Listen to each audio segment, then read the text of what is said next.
नमस्कार दोस्तों। भगवान विष्णु ने बताया इस संसार में सबसे बड़ा दान और सबसे बड़ा पुण्य क्या है। हिंदू धर्म में दान और पुण्य को जीवन का अभिन्न हिस्सा माना गया है। हमारे शास्त्रों में दान को केवल भौतिक वस्तु का त्याग नहीं, बल्कि आत्मा की शुद्धि का साधन कहा गया है। परंतु दान में भी सबसे बड़ा दान कौन सा है?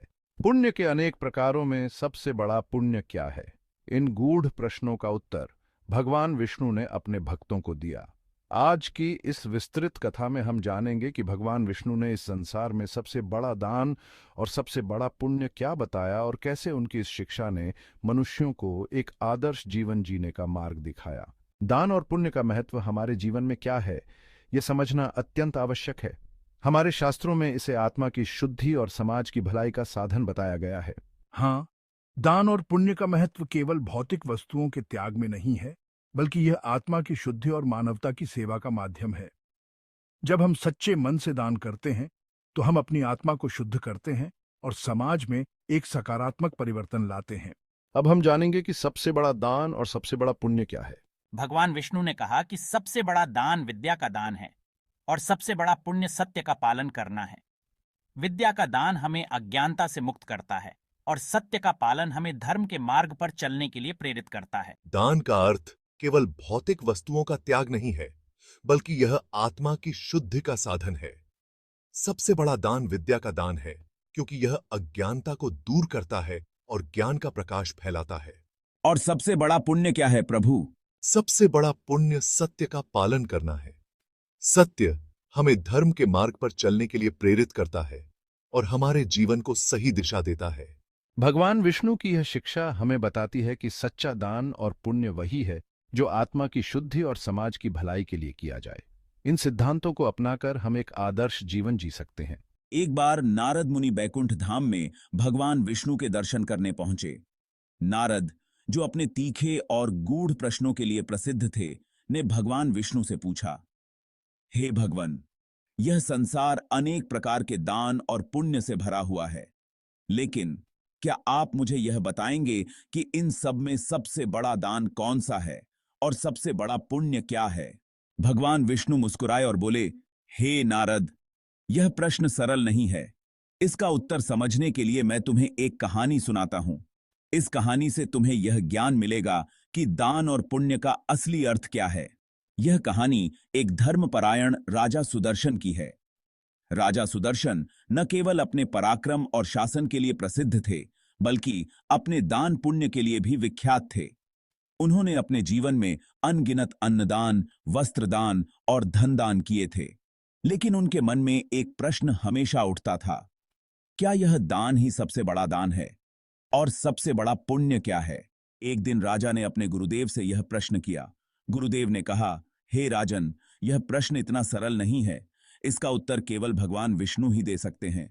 तुम्हें उनके पास जाना चाहिए। राजा सुदर्शन ने भगवान विष्णु को प्रसन्न करने के लिए घोर तपस्या की।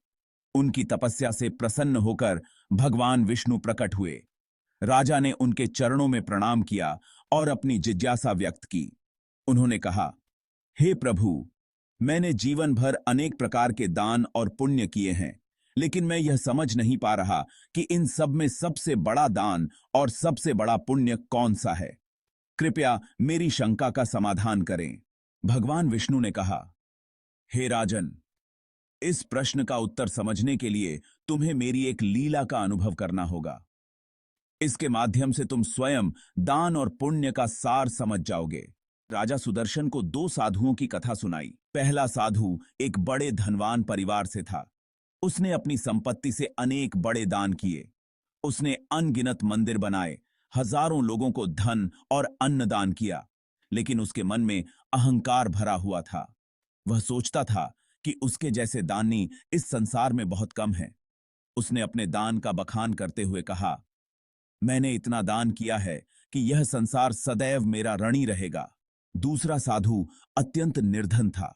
उसके पास दान करने के लिए कुछ नहीं था, लेकिन वह हमेशा अपनी साधारण जीवन शैली के बावजूद दूसरों की मदद करता था। यदि कोई भूखा व्यक्ति उसके पास आता तो वह अपना भोजन उसे दे देता। यदि कोई परेशान होता तो वह अपनी प्रेरणा से उसे सांत्वना देता। वह अपने कार्य को भगवान की सेवा समझता था और उसमें कभी अहंकार नहीं रखता था। भगवान विष्णु ने बताया कि पहले साधु के दान के बावजूद उसका अहंकार उसके पुण्य कर्म को नष्ट कर रहा था। उसके कार्यों में दिखावा और स्वार्थ छिपा था, इसलिए उसका दान केवल बाहरी रूप से बड़ा था, लेकिन आंतरिक रूप से शून्य। दूसरी ओर दूसरा साधु अपने छोटे छोटे कार्यों से न केवल दूसरों का भला कर रहा था, बल्कि अपने कर्मों से आत्मा को शुद्ध कर रहा था।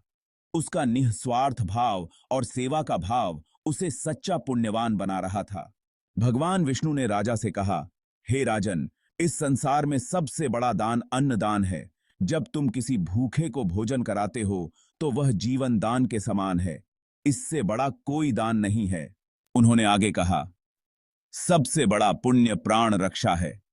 जब तुम किसी के जीवन की रक्षा करते हो, चाहे वह व्यक्ति हो, पशु हो या प्रकृति हो, तो वह सबसे बड़ा पुण्य है।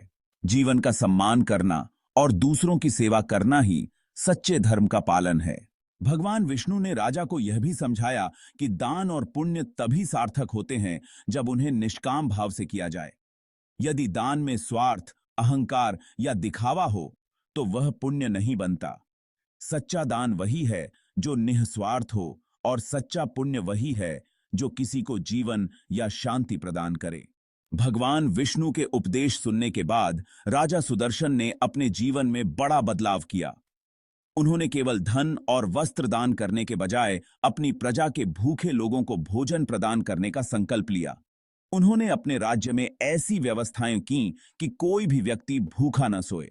उन्होंने अपने सैनिकों को यह भी निर्देश दिया कि हर संभव परिस्थिति में प्रजा और पर्यावरण की रक्षा करें। भगवान विष्णु के उपदेश हमें सिखाते हैं कि सबसे बड़ा दान और पुण्य केवल बाहरी दिखावे का कार्य नहीं है।